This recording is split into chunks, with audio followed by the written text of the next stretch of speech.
Salut les gamers! Bienvenue à Professeur Board Game, je m'appelle David.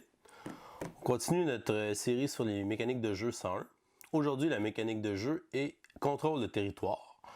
Souvent, on retrouve ça dans des jeux de guerre, des jeux de stratégie, où on doit contrôler des territoires sur le plateau de jeu. Généralement, les territoires peuvent nous donner des points à chaque tour si on les contrôle, ou nous donner des ressources. Et souvent, le but du jeu est de contrôler un certain nombre de territoires pour avoir la victoire, ou bien de ramasser des points en contrôlant les différents territoires.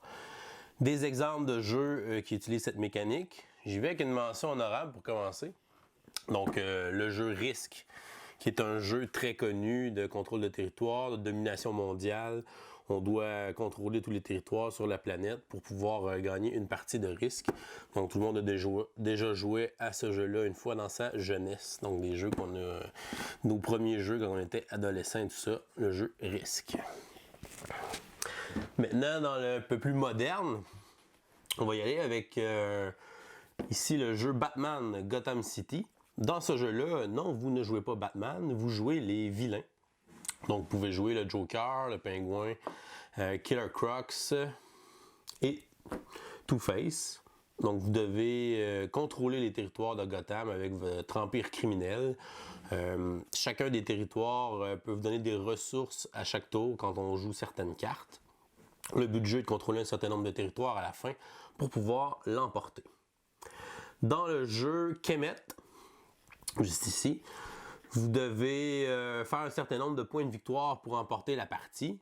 Une bonne façon de faire des points de victoire est de contrôler les territoires où on retrouve des temples. Donc, si vous contrôlez un certain nombre de temples à la fin de votre tour, vous allez marquer des points de victoire qui sont permanents et qui sont qu'on ne peut pas vous enlever et qui sont très bons pour gagner la partie.